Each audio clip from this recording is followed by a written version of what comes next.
인도네시아가 지난 3월 코로나19를 이유로 전원 철수시켰던 한국형 차세대 전투기 KF-X 기술진을 재파견한다고 영국의 군사 전문 매체 제인스가 보도했습니다. 제인스는 방산업계 소식통을 인용해 KF-X 분담금 납부 지연에도 PTD간타라 소속 기술자 100여 명이 한국으로 합류할 준비를 하고 있다고 전했습니다. 이에 대해 AESA 레이더 시제품 제작과 시제기 조립 착수 등 사업이 궤도에 오르자 기술력 확보를 위해 뒤늦게 태도를 바꾼 것이라는 비판도 나옵니다. 인리의회 국방부의 중고 유로 파이터 구매 제동. 인도네시아 의회가 인도네시아 정부가 한국과의 4세대 전투기 개발 대신 추진하는 중고 유로 파이터 타이푼 전투기 구매에 제동을 걸었다.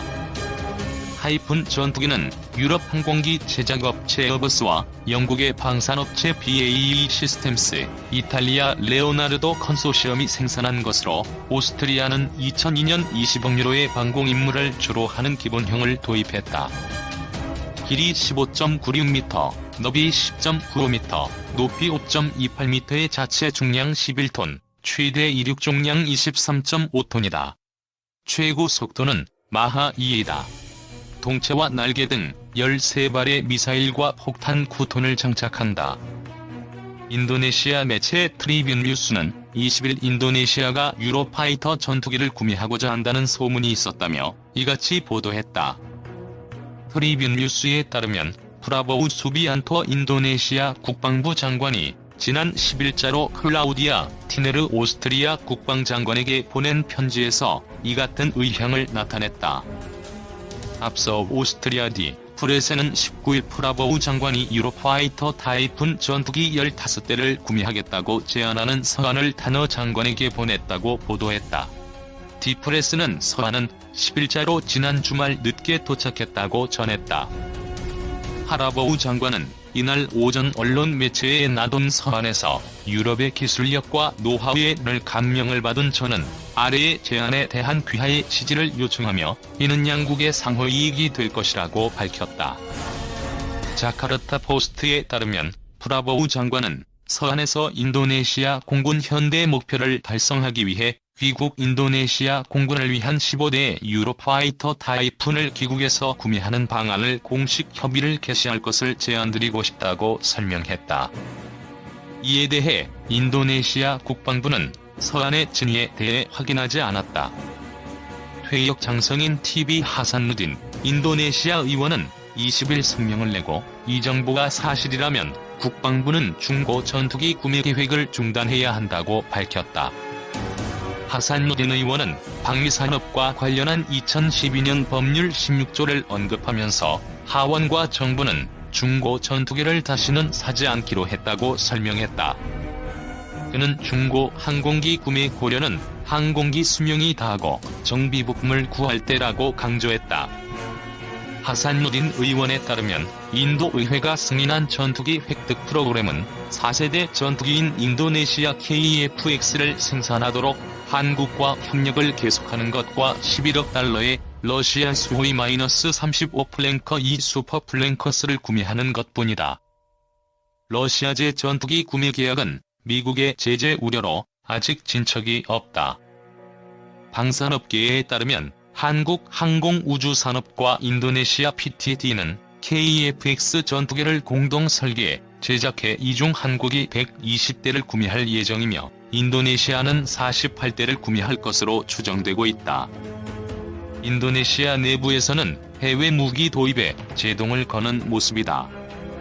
인도네시아가 미국제 틸트로터 MV-C-12 블록이 오스프리 수송기 8대를 구매하기를 원한다고 미국 국방부 산하안보협력국이 6일 발표하자 조코 위도도 인도네시아 대통령은 프라우보 수비안토 장관에게 주요 무기체계 장비를 국내에서 구매할 것을 요청한 것은 한예이다.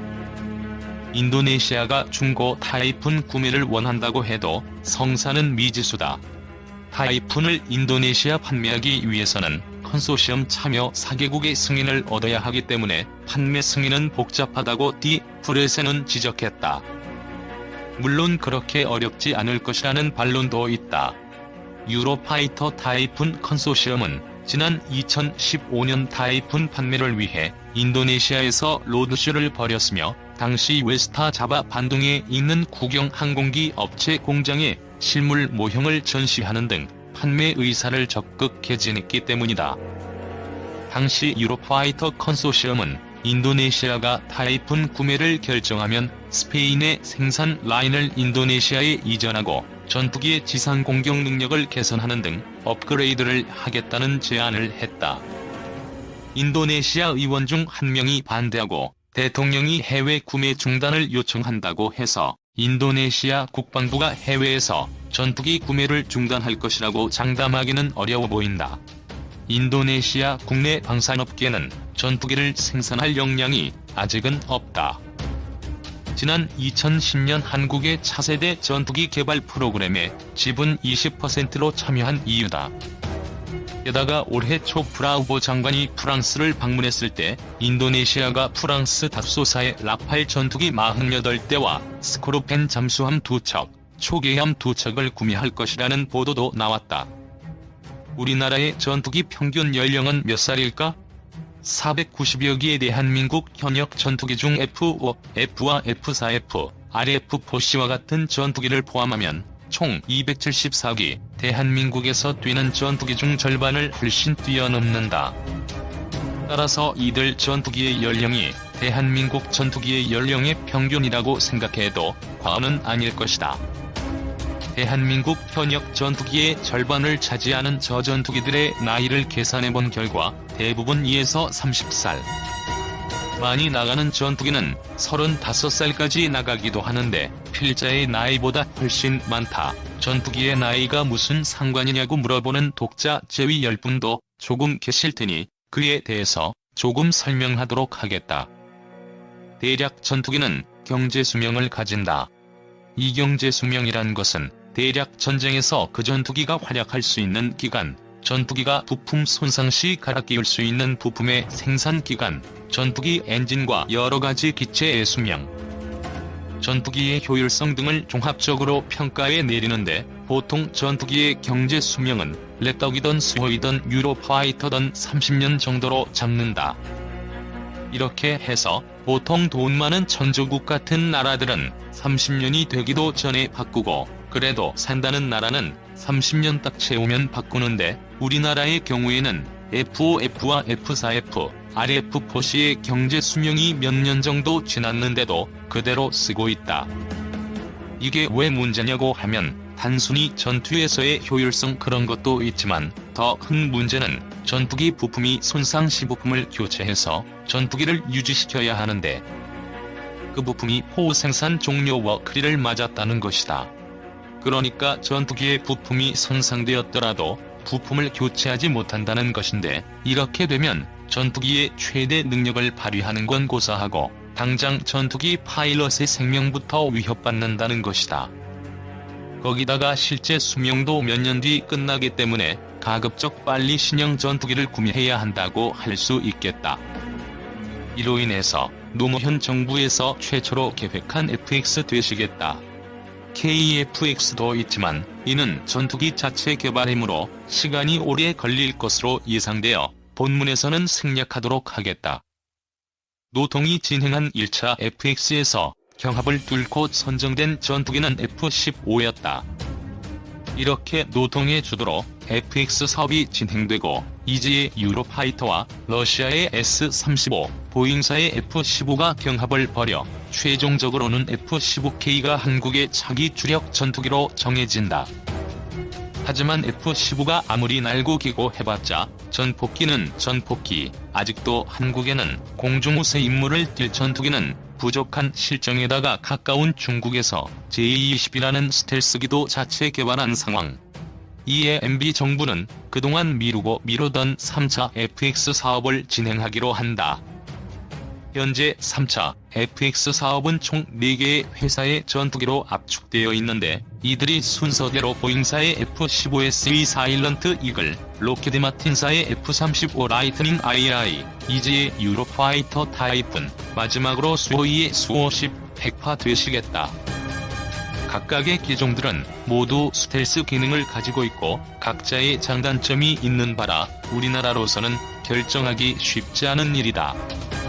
이에 독자 제위 열풍들도 각 전투기에 대해서 조금은 알아야 한다고 생각하여내 짧은 지식으로나마 이 글을 쓴다. 혹시나 본인의 글 중 틀린 구절이 있으면 주저 말고 지적해주길 바란다. 감수 후 바로 수정 들어가겠다. 1. 수 T50 백파. 무장은 스텔스 기능 유지 시의 무장입니다. 외부 무장은 생각하지 않습니다. 필자도 이거 들었을 때는 필자가 잘못 들은 줄 알았다. 수호이 T50이라면 미국의 랩덕을 상대하기 위해서 만들어진 전투기가 아닌가. 위의 스펙에 따르자면 현재 FX 사업 기체 중 최강인 듯. 일단 길이는 22m, 폭은 14.2m로 랩터보다 좀 더 큰 편이고 최대 항속거리는 4에서 5,500km, 레이더는 400km 이내 3m 크기의 물체를 식별할 수 있으므로 적에게 상대적으로 우위를 점할 수 있다. 또한 대략 T라는 명칭을 보았을 때 삼각날개 항공기라고 생각된다. 무장도 공중우세 전투기로서는 좋은 편. AA 미사일 8정의 40mm 발칸포 이문으로 도급 파이팅 시에도 우세를 점할 수 있을 것으로 사료되며 이 전투기의 모태가 된 수사 17은 전진입과 카나드를 보유한 특이한 기체이고 민첩성이 뛰어나며 에어쇼에서 날렵한 공중기동을 선보인 것으로 유명하다. 수직미익이 통째로 움직이며 러시아답지 않게 항전장비 등에도 공을 들인 게 특징이다. 또한 슈퍼크루즈가 가능하다는 게 무시무시하다. 하지만 항속거리가 크다고 해서 무조건 좋은 전투기는 아니며 또한 러시아제 전투기의 레이더 성능이 미제에 비해서 떨어진다는 점을 감안해 볼 때 이 전투기가 무조건 좋다고 말할 수는 없을 것이다. 또 앞서 말했던 수사 17이 2008년도 에어쇼에서 추락해버린 경험이 있으며 러시아제 전투기와 현재 우리나라에 널리 보급되어 있는 미제 무기의 호환성, 내구성을 고려해볼 때 뒤떨어지는 편이기도 하고 아직 백파용 신형 엔진의 개발이 끝나지 않은 상태라 엔진 부분은 스텔스가 되어 있지 않다. 푸자루시의 말에 의하면 동급보다 3배나 싸게 만들겠다고 하지만 스펙이 스펙이니만큼 가격 역시 문제가 될 수 있으므로 이 전투기를 도입할 때에는 신중한 검토가 필요할 것이다. 2. F-35 라이트닝 II. 무장은 스텔스 기능 유지 시의 무장입니다. 외부 무장은 생각하지 않습니다. F-35 라이트닝 II, 말도 많고 탈도 많은 전투기였다. 월간 조선의 김병기 기자가 날아다니는 깡통인 F-35 0.5 블록을 우리 공군이 도입한다고 루머를 퍼뜨려 안 그래도 부정적인 이미지를 가지고 있는 F-35의 이미지에 더 좋지 않은 인상을 심어줬으며 자체 항속거리나 최대 속도가 다른 모델들에 비해 딸려서 사람들한테 까임받는 기종 중 하나. 물론 자체 성능을 보면 그리 떨어지는 물건은 아니다. F-35는 과거 수직의 착륙과 초음속 비행을 동시에 한 전적이 있고 스텔스 기능을 포기할 경우에는 더 많은 무장을 할 수 있다고 한다. 엔진 출력도 뛰어난 편이고 약 31,000kg의 이륙 중량을 가지고 있을 정도이다. 거기다가 전방 스텔스의 경우에는 F-22 랩터와 동급이라고 하니 꽤 사볼만한 가치가 있는 놈이라고 볼 수도 있다.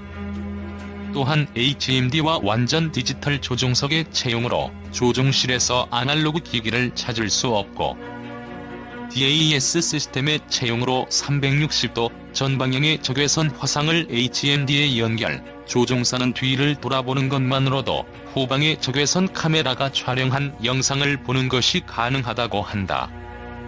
문제는 가격의 수직 상승으로 F-35 한 대당 단가가 2억 달러이라는 소문이 돌고 있는 데다가 노르웨이에 판매하는 가격을 보면 개조 가능한 게 2억 달러, 개조 불가능이 6천만 달러라는 미친 가격대를 보여주고 있다.